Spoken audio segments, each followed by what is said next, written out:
Hammaga salom. Bugun Osiyodagi eng yirik musobaqalardan biri PUBG Mobile Global Open qanday o'tganini ko'rsatib beramiz. 9-dan 13-aprelgacha Zo'r TV arenasida ushbu xalqaro turnir bo'lib o'tdi. Sizningcha, yutuq jamg'armasi qancha bo'lgan? 100 ming, 200 ming yoki 300 mingmi? Yo'q. Toshkentda bo'lib o'tgan PUBG Mobile Global Open yutuq fondi $500 ming tashkil etdi. O'zbekiston, Yaponiya, Fransiya, Xitoy, Braziliya, Janubiy Koreya kabi 13 ta davlatdan eng kuchli jamoalar taqdim etildi. Jamoalar uchun kvalifikatsiya yakuniy bosqichi onlayn tarzda bo'lib o'tdi. U yerda eng kuchli 16 ta jamoa mamlakatni xalqaro maydonida taqdim etish huquqi uchun kurash olib borishdi. Zo'r TV arenasida butun dunyodan jamoalar yig'ildi, o'yinlar o'tdi va minglab tomoshabinlar kuzatishdi. Atmosferachi qanday bo'ldi? O'yinlar orasida sahnada artistlar va jonli orkestr ijro etdi.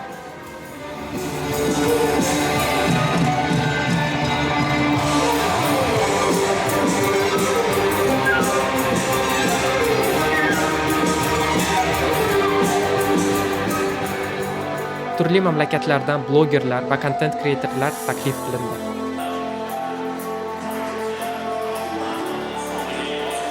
Muxlislar uchun tayyor rekvizitlar bilan fotozona yaratilgan.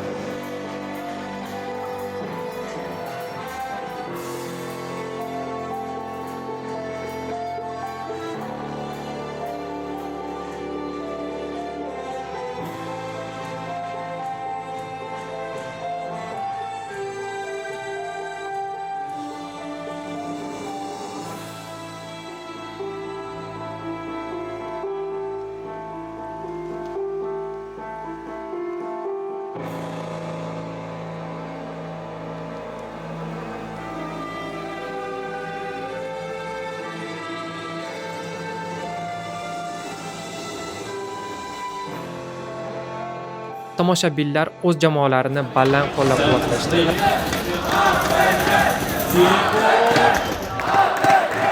Va har bir o'yinni diqqat bilan kuzatishdi. Sahnada esa juda qiziqarli o'yinlar bo'lib o'tdi. O'yinchilar har bir harakati juda muhim edi.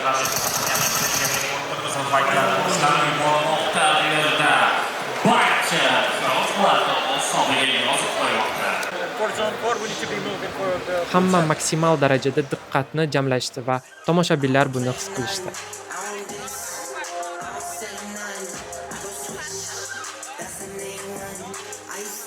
Hozir raundlar orasida tanaffus, jamoalarda emotsiyalar juda ko'p va ular tarix yaratishga tayyor.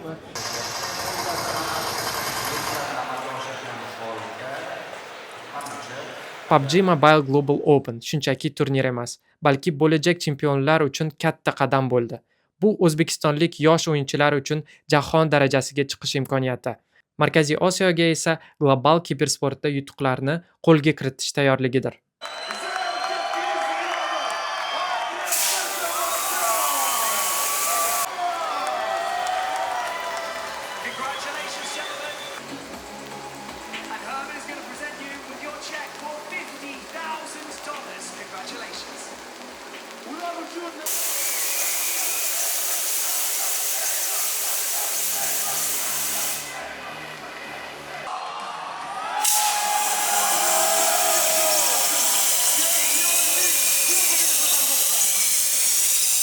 Musobaqa aynan shunaqa o'tdi. Biz bilan bo'lganingiz uchun katta rahmat.